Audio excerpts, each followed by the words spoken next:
The episode begins with an atmosphere charged with tension. Patrick, Jane, and Agent Lisbon arrive at a middle-class neighborhood that has been taken over by police, ambulances, and a swarm of news cameras. The body of a missing teenager, Mercy Tolliver, has finally been found in the basement of a neighboring house. The main suspect is a boy from the neighborhood, somewhat gloomy and with a record, who was the one who supposedly found the corpse. While the young girl's parents, the Tollivers, offer an improvised press conference in front of their house, the tragedy is palpable.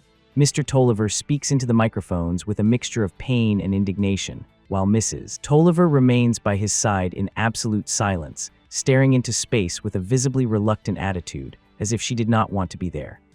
Meanwhile, ignoring all police protocol, Patrick Jane walks away from Lisbon and naturally enters the Tollivers' house. Without asking permission, he begins to explore the intimacy of the home.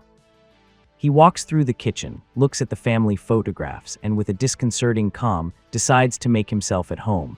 He prepares a cup of tea and serves himself a sandwich, analyzing every detail of the environment around him. When Mrs. Tolliver enters the house, exhausted by the siege of the press, she finds this stranger sitting in her dining room. Instead of confronting her with legal technicalities, Jane invites her to sit down and begins to speak to her with brutal honesty about her daughter's death.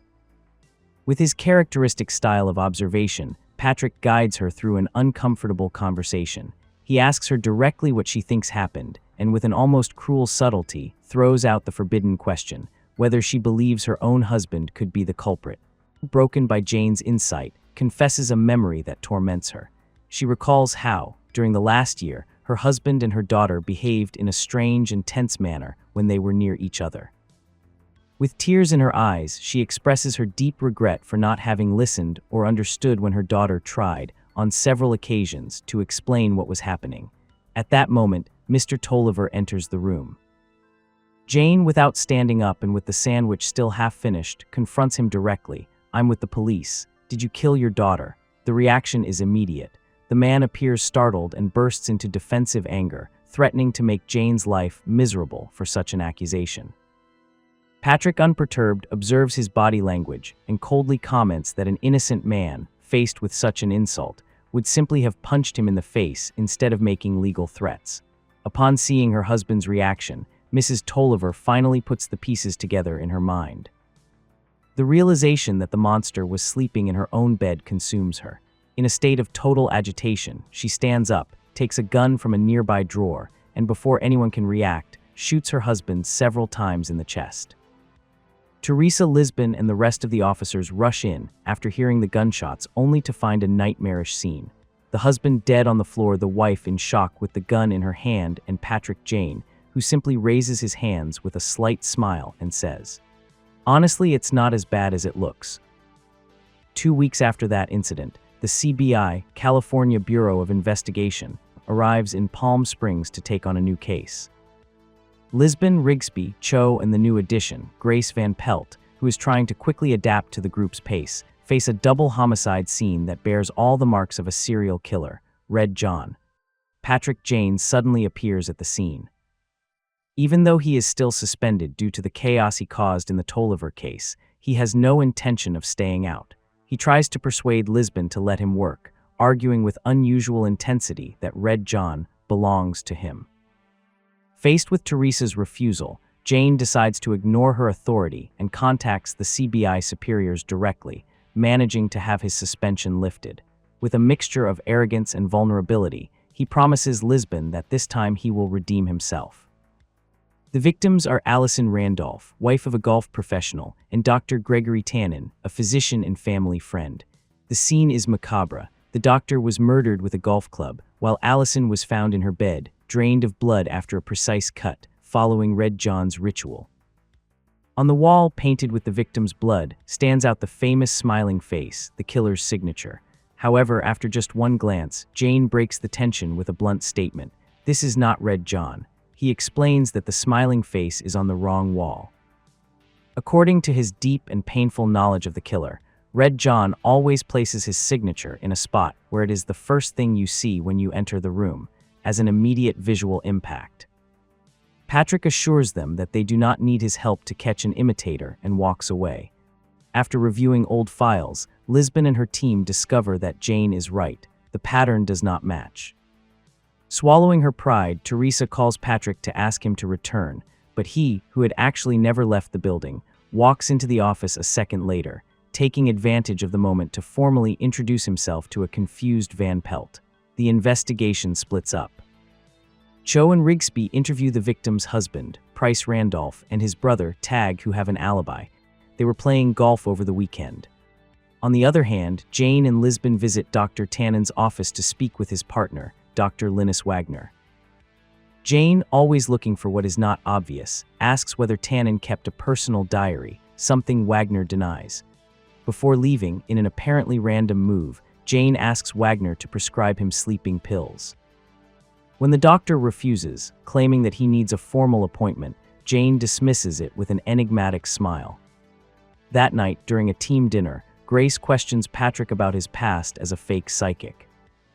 Jane is blunt. He does not believe in the afterlife or in psychic powers, defining himself now as an observer of human nature.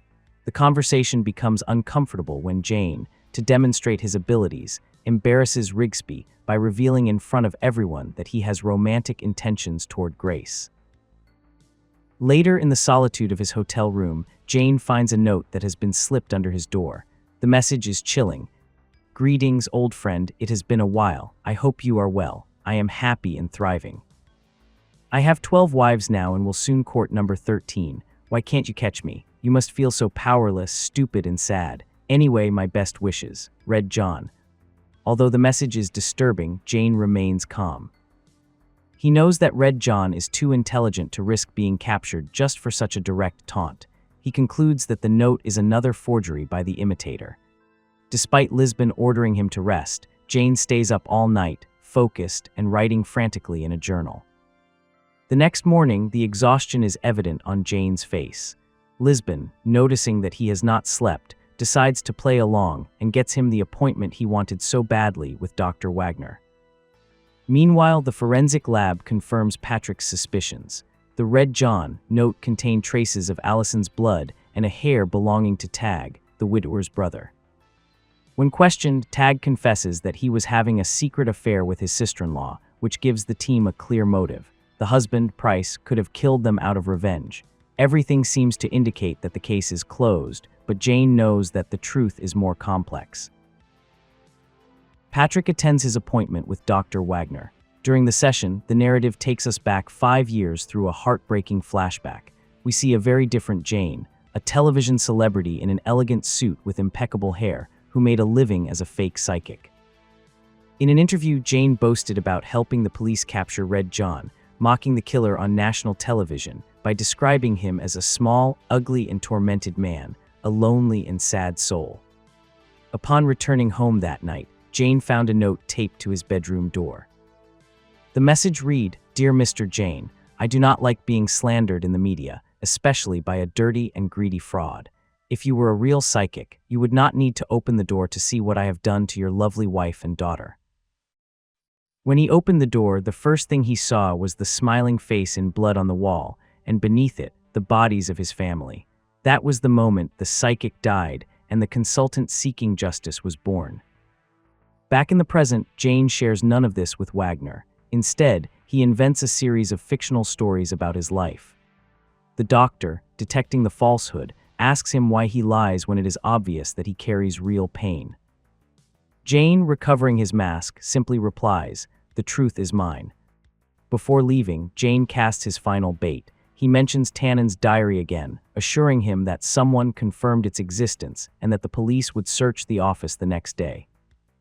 As he says goodbye, Jane gives the doctor a warm hug, a gesture that seems grateful but hides a magician's trick.